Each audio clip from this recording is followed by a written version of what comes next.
Hey everyone, welcome back to my channel.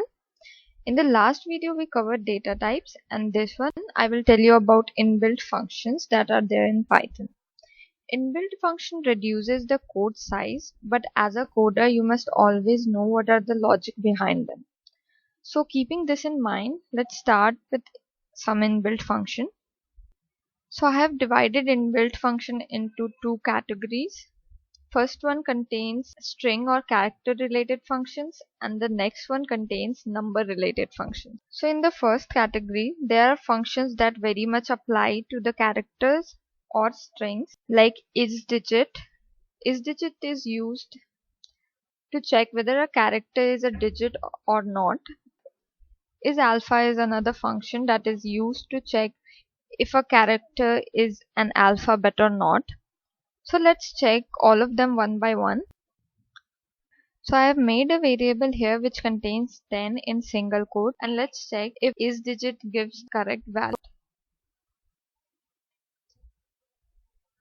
So 10 is a digit, and yes, the answer is true.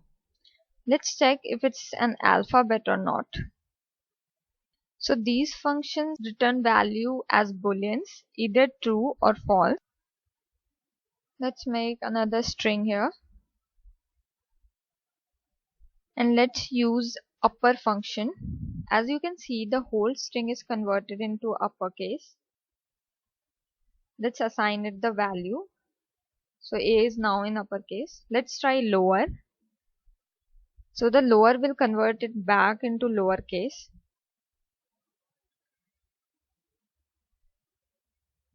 So isUpper checks whether the given string is in uppercase or not. So the whole string was in uppercase, so we got true. Let's check isLower function. So the answer is false. So now let's check length of the string, which is 5. So the next function is find. Let's check if we have small l here. And we don't have, so we get a negative index. And since L and E are there, so we get 2 and 1, their respective indexes. So there's another function called title, which converts the first letter into uppercase, making it look like a title.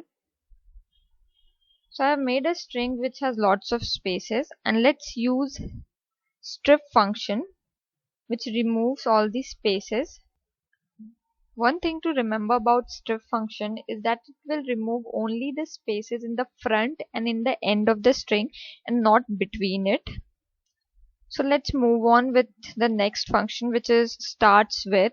It checks whether string starts with a particular string or character or not. So this is false because our string is still not stripped. We have not stored it. Now our string is free from blank spaces, and let's check whether it comes to be true or not. So it's true. Let's check the ends with function.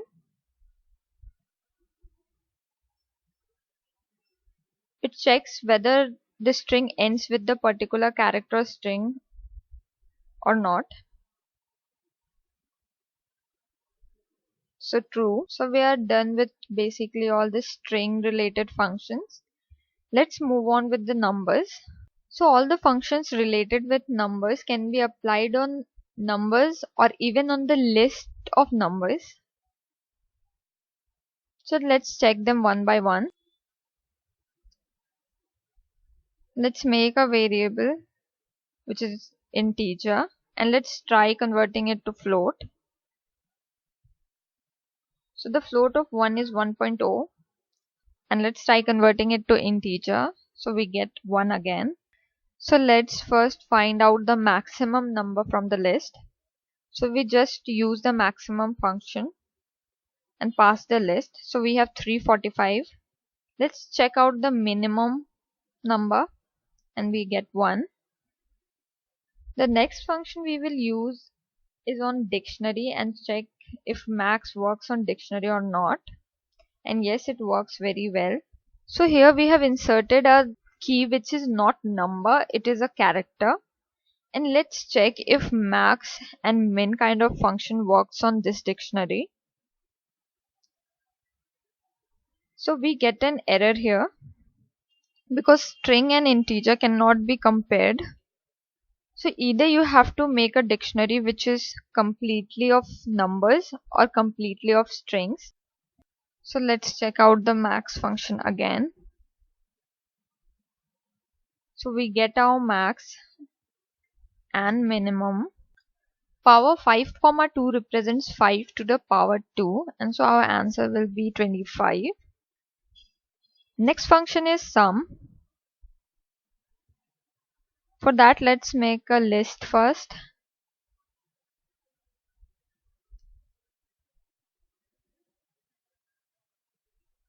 So our next function will be str and chr. Let's check what is the difference between both of them.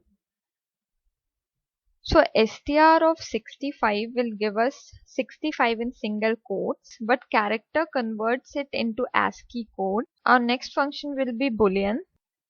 So boolean of any number will give you true except 0, be it negative or be it positive, it will be true except 0. So let's check another number. So at 0 we get false and at -1 we get true. So we are done with all the functions related to numbers, and next we will be moving on to slicing. So slicing can be done only on lists, and by slicing we mean getting a particular range of value from our list. So let's check out how do we do it. So we have a list here and a at -1 gives the last index value. Before moving on to slicing, there is one important feature that Python has, which is called negative indexing. So -1 will give you the last element in the list, -2 will give you second last, and so on.